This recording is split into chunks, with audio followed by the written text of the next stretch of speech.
श्रावण के महीने में किसी भी एक सोमवार को अगर व्यापार नहीं चल रहा है, नौकरी नहीं मिल रही है, तो कोई तकलीफ आ रही है, तो कोई कष्ट आ रहा है, कोई रोग बढ़ रहा है, डॉक्टर से ऐसा लग रहा है कि ये बड़ी बीमारी बताने वाला है, शरीर में कोई गांठ पड़ गई है और वो जांच के लिए गई है, तो बिल्कुल श्रावण के महीने में किसी भी एक सोमवार को गंगा जल लेकर जाइए शिव मंदिर में, शंकर जी के मंदिर में थोड़ा सा गंगा जल नंदी को समर्पित कर कर, थोड़ा अशोक सुंदरी को समर्पित कर कर, थोड़ा गणेश और कार्तिकेय को समर्पित कर कर, थोड़ा सा गंगा जल जया विषहारा शामरीबारी दौतली और देव को समर्पित कर कर, थोड़ा सा गंगा जल शिवलिंग पर समर्पित कर दो। उस गंगा जल को वापिस झेल कर लेकर आओ। 3 दिन तक लगातार उस गंगा जल को पीना प्रारंभ करो। उसके बाद जांच के लिए आप कहीं पर भी जाइए, बाबा कृपा जरूर करेगा, ये निश्चित। ये शिवलिंग जलाधारी, यहाँ से जल अशोक सुंदरी के पास में से नीचे की ओर, बेलपत्र नहीं है आपके पास चढ़ाने के लिए, जल नहीं है चढ़ाने के लिए, मत चढ़ा। अक्षत नहीं है चढ़ाने के लिए, मत चढ़ा। पुष्प नहीं है शिव जी को चढ़ाने के लिए, शमी पत्र नहीं है, मत चढ़ा।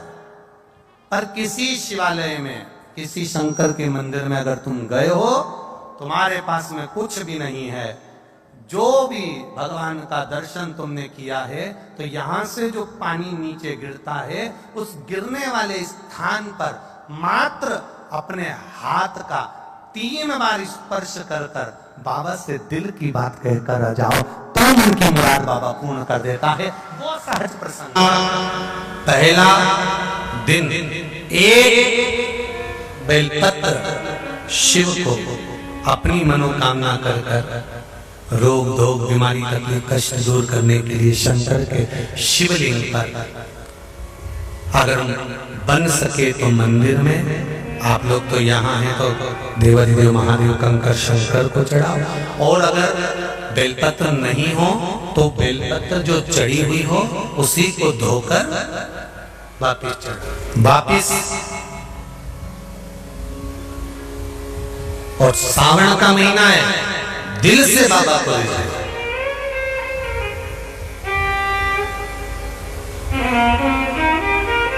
हम धर्म करने के चक्कर में, परमात्मा के भजन के चक्कर में किसी का अपमान ना करें। इसका सारी दुनिया की ठोकर खा, सारी दुनिया के हाथ जोड़, सारी दुनिया से निवेदन कर लो, और उसके बाद भी तुम्हारी दुख की घड़ी समाप्त नहीं हो, तब प्रयास करना।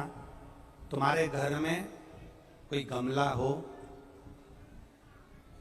कोई पौधा लगा हो, जो भी पौधा लगा, हम ये नहीं कहेंगे कि वो गुलाब का है, कि गेंदा का है, कि शमी का है, कि बेलपत्री का है। जो पौधा तुम्हारे घर में लगा, जो एक प्रयास करना। अभी सावन चालू हुआ है, अगर तुम्हें लगता है कि मेरी दुख का समय समाप्त नहीं हो रहा, मेरी दुख की घड़ी समाप्त नहीं हो रही, तो घर में रहने वाले जितने लोग आस्था चैनल पर कथा सुन रहे हैं, जितने फेसबुक यूट्यूब पर कथा सुन रहे हैं, और जितने पुष्कर राज की इस पावन धरा पर बैठकर कथा सुन रहे हैं, उनसे निवेदन करेंगे, श्रावण 2 सावन अब की बार हैं, एक अधिक मास का भी पड़ेगा और एक श्रावण ये पड़ेगा।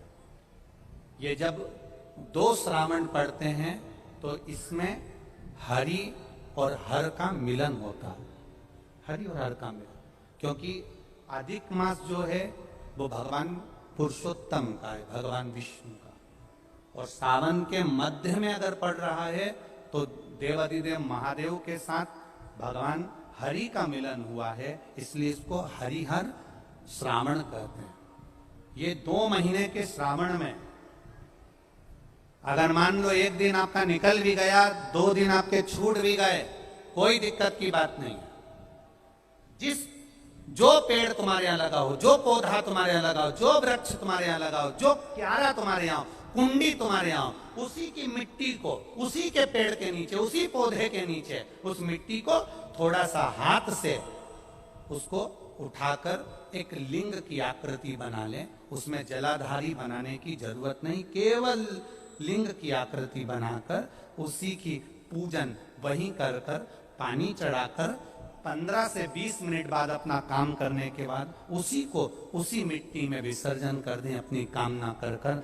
देवाधिदेव महादेव 2 महीने के बाद क्या देगा ये वही जान सकता। वो क्या प्रदान करेगा ये उसके देख लिया हमने, बहुत बहुत प्रयास कर कर देख लिया, सारी दुनिया का हमने प्रयोग कर कर देख लिया। इनसे भी पूछा, उन्होंने कहा वाशरूम इधर बना दो, वास्तु शास्त्री ने कहा ये बना दो, ज्योतिषाचार्य ने कहा ये बना दो, उन्होंने कहा ये बना दो, उन्होंने कहा वो बना दो। हमने दुनिया का काम कर कर देख लिया, हाथों की अंगूठियां बदल कर देख ली, नथ आभूषण बदल कर देख लिए, सोने की दिशा बदल कर देख ली, सीढ़ियों की दिशा बदल कर देख ली। अब जब सारी दिशा बदल कर देख ली, सारा काम कर कर देख लिया, उसके बाद भी अगर हमारी ग्रह दशा नहीं सुधरे, हमने सबके दरवाजे जाकर देख लिया, देवी देवता उनके भी धोख धोख के देख लिया, पर जब भी अगर हमारी दशा ना सुधरे तो फिर कहीं मत जाना, महादेव के चरणों में जाकर बस उसकी आराधना में लग जाना, हो जाएगा। जो माताएं श्रावण के सोमवार का व्रत करती हैं वो पशुपति व्रत मत करना। जो श्रावण के सोमवार का व्रत नहीं करती हैं वो पशुपति व्रत कर सकती हैं, उनको पशुपति व्रत करने का मना है। पर यदि श्रावण का व्रत आप पहले से करते आ रहे हो, श्रावण महीने का व्रत करते आ रहे हो, या श्रावण के महीने में तुम सोमवार करते आ रहे हो, तो फिर पशुपति व्रत ना करते हुए इसको 1 महीना, भले 2 हुए हो, 3 हुए हो, 4 हुए हो, रोक दो। फिर अगला जब श्रावण पूर्ण हो जाए फिर जो सोमवार आए फिर चालू कर दो। पर अगर श्रावण का व्रत करते हो तो, और अगर श्रावण का व्रत नहीं करते हो तो पशुपति व्रत चालू है, मना नहीं। श्रावण के महीने में जल चढ़ाने के पात्र 2 कर लो। कितने पात्र कर लो? जम के बोलो, 2 पात्र कर लो, भले 2 हाथ में लेकर मत जाओ, एक के ऊपर एक कलश लेकर जाओ। उसका कारण क्या है? शंकर भगवान ने मां पार्वती के सम्मुख में गंगा का आवाहन करा, तो गंगा जी ने आकर पूछा था, स्वामी जब पार्वती आपके नजदीक में विराजमान है तो मुझे बुलाने का कारण क्या था? भगवान शंकर कहते हैं श्रावण का महीना प्रारंभ हो रहा है, जब मेरे ऊपर सृष्टि का भार आएगा तो मुझे गंगा और पार्वती दोनों की जरूरत पड़ेगी। जब घर में विवाह आता है, शादी आती है, कोई फंक्शन आता है, कोई मेहमान आते हैं, तो थोड़ी ड्यूटी बढ़ जाती है। रोज 8 बजे उठते हो, पर शादी रहती है तो कितनी बजे उठना पड़ता है? सुबह 6 बजे, 7 बजे। यहाँ पर भी आप रोज अपने घर पर उठते होगे 8 बजे तक, 7 बजे तक, पर यहाँ तो तुम जब सो रहे होगे तो सवेरे कब हो जाती है और रात कब हो जाती है तुम्हें नहीं मालूम पड़ता होगा कि कब रात होगी कब सुबह होगी। लोग ढोलक पीते पीते पीते पीते 11, 12, 1 और तुम्हारी लग गई झपकी और बज गई 3:30, सब लग गए लाइन में नहाने और तुम भी भगी जल्दी से नहाने। अब नहाने में कहा जाए तो माता इतनी चतुर, उन्हें का बरसती हो रही है जल की। भगवान भी सोच समझ के पानी गिराता था, 3 बजे से गिराना चालू करता था 6 बजे तक। उस बीच में भगवान को भी मालूम है मिश्रा जी कहाँ से नल लाएगा, इसलिए उन्होंने चारों तरफ से पानी गिराया। बोलो सही है कि गलत है? सब बाहर निकली धीरे से, इतनी चतुर, राम जी गजब की चतुर लोग आया है, गजब। पर एक बात कहूंगा, दिल लेकर आए हो, मेरा महादेव भी तुमको दिल से लुटाएगा। कल हम जब आप लोगों से मिलने, हमारा नियम है जो हम जहाँ भी कथा भी करते हैं, चाहे रायसेन करी हो, चाहे सागर करी हो, चाहे जहाँ कथा करते हैं वहाँ रात में जो लोग रुकते हैं उनसे प्रयास रहता है कि थोड़ा मिले। एक नियम बना रखा, भले वो 1,00,000 लोग हो, 25,000 हो, 50, और जितने टेंट लगते हैं सब में मिलने का मन करता है। आपसे कल भी मिलने आए थे और कई लोगों की आंख में आंसू भी थे, कई लोगों के हृदय भी नम थे कि हम अब कल चले जाएंगे, पर दुख मत करना।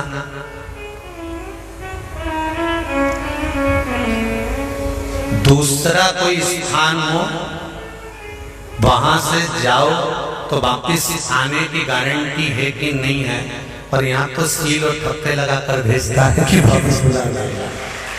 तो फिर क्या दिक्कत है? उसकी आराधना मात्र करिए। खूब धनपति भी बैठे हैं, खूब, आप लोगों में कोई कमी नहीं है। किसी की यहाँ जमीन है तो किसी की गाड़ी है तो किसी का बंगला है, किसी की सत्ता है, किसी का आनंद है, बहुत बैठे हैं। पर आप लोगों ने 7 दिन जो कथा, एक ये पटिया लगा हुआ है, तख्ता लगा हुआ है, और उस पर आराम से सोकर 7 दिन कथा का रसस्वादन जो करा है वो जिंदगी भर नहीं भूल पाओगे। बाबा इतना देगा कि आप लोग उसकी कृपा ही दरअसल, उसकी कृपा बिना कुछ नहीं। तेरी कृपा बिना न हिले एक भी अणु, लेते श्वास तेरी कृपा से तनो तनो। बाबा की कृपा हो तो कोई नेपाल से, कोई झारखंड से, कोई उत्तराखंड से, कोई चेन्नई से, ना जाने कहां कहां से पधारे, कोलकाता से। शिव कृपा है। कावड़ का जल लेकर, हाथ में जल लेकर जितने कदम चलकर हम शंकर के मंदिर तक या बेलपत्र के वृक्ष तक जाते हैं, जितने कदम चलते हैं उतने तीर्थ हम पार कर शिव के नजदीक पहुंच जाते हैं। उतने तीर्थ पार कर, सारे तीर्थ धाम आपके चरणों में, हे भोलेनाथ प्रणाम आपके चरणों में। सारे तीर्थ वहीं पर है। पहले कथा में कहा 33 कोटि देवता शिव जी के शिवलिंग के पास, 33 कोटि, पूरा परिवार तो है ही, 33 कोटि देवता जहां से जल निकलता वहां विराजमान होते। तो देवता सब नहीं पर है तो वैकुंठ कहां होगा? ब्रह्मलोक, इंद्रलोक, जल लोक, वरुण लोक, गरुण लोक, सारे लोग। इसलिए शिव जी का मंदिर नहीं होता, शिवालय होता है। क्या होता है? शिवालय। शिवालय का मतलब होता है लय, लय मतलब इसमें विलीन हो जा, शिवालय इसमें समा जा। श्री शिव चालीसा। जय गणेश गिरिजा शुभन, मंगली मूल सुजान, कहति अयोध्या दासी तुम, देहु अभय बलिदान। जय गिरिजापति दीन दयाला, सदा करति संतन प्रतिपाला। भाले चंद्रमा सोहतनी के, कानन कुंडल नागी फनी के। अंगी गौरी शिव गंगे बहाए, मुंडी माले तनि छाड़ी लगाए। बस्ती खाली बाघंबर शोहे, छवि को देखे नाग मन मोहे। नैना मातु की हवे दुलारी, बामे अंग सोहत छवि न्यारी। कर त्रिशूल सोहत छवि भारी, करति सदा सतुरन छयकारी। नंदी गणेश सोहे तह कैसे, सागर मध्य कमल है जैसे। कार्तिक श्याम और गणराऊ, या छवि को कहीं जात न काऊ। देवन जब ही जाए पुकारा, तब ही दुखी प्रभु आप निवारा। किया उपद्रव तारकी भारी, देवन सब मिली तुम ही जुहाई। तुरन सरानन आप पठायो, लवनी में से महामारी गिरायो। आप जलंधर असुर संहारा, सुयसि तुम्हारा विदित संसारा। त्रिपुरासुर सन युद्ध मचाई, सब ही कृपा कर लीन बचाई। किया तपहि भागीरथी भारी पुरब प्रतिज्ञाता सुपुरारी दीनन मह तुम सबको नाही सेवक स्तुति करत सदाही वेद नाम महिमा तब गाई अकथि आनंदी भेद नहीं पाई प्रगति उडति मंथन में ज्वाला जरत सुरासुर भय बिहाला किन्हीं दयात करी सहाई नीलकंठी तब नाम कहाई पूजन राम चंद्र जब किन्हा जीत के लंक विभीषण दिन्हा सहस कमल में हो रहे धारी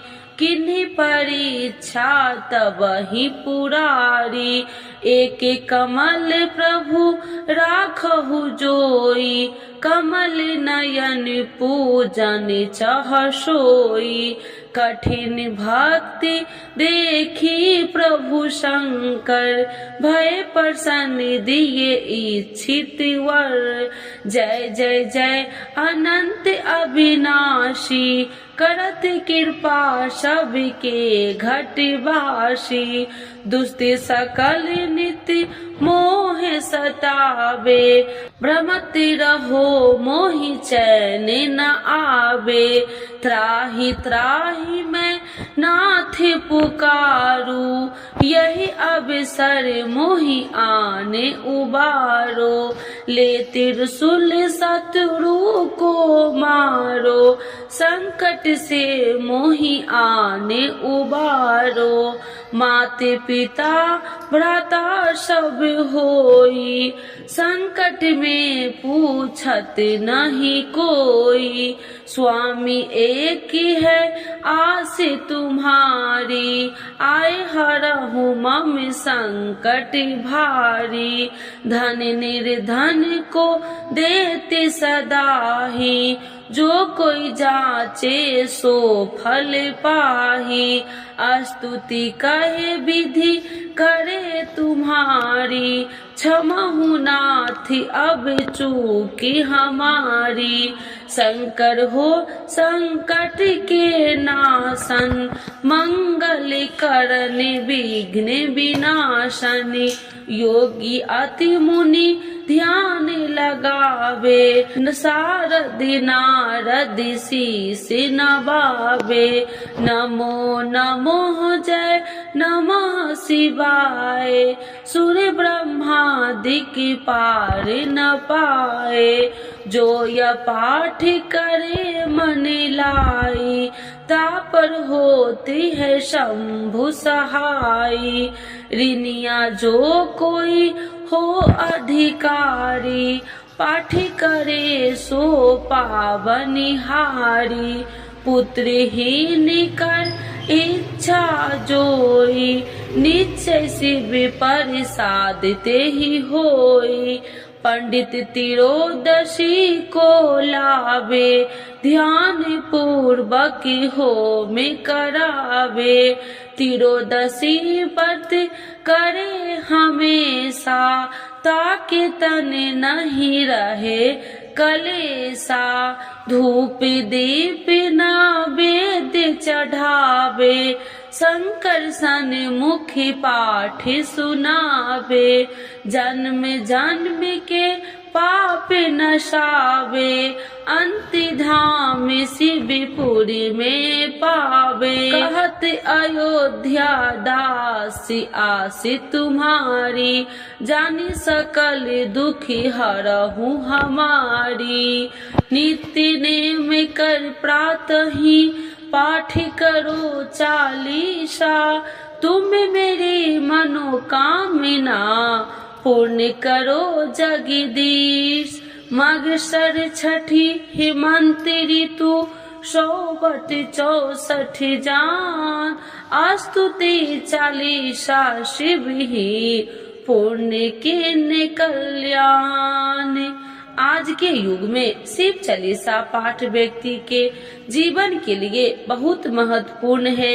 शिव चालीसा की सरल भाषा के माध्यम भगवान शिव को आसानी से प्रसन्न किया जा सकता है। भक्त अपने जीवन में पैदा हुई कठिनाइयों और बाधाओं को दूर करने के लिए श्री शिव चालीसा का नियमित पाठ करते हैं। श्री शिव चालीसा के पाठ से आप अपने दुखों को दूर कर भगवान शिव को असीम कृपा प्राप्त कर सकते हैं। शिव चालीसा का पाठ हमेशा सुबह जल्दी उठकर स्नान करने के बाद करना चाहिए। भक्त प्रायः सोमवार, शिवरात्रि, प्रदोष व्रत, त्रयोदशी व्रत एवं श्रावण के पवित्र महीने के दौरान शिव चालीसा का पाठ किया जाता है। तो एक बार बोलिए प्रेम से शिव जी की जय, माता पार्वती की जय।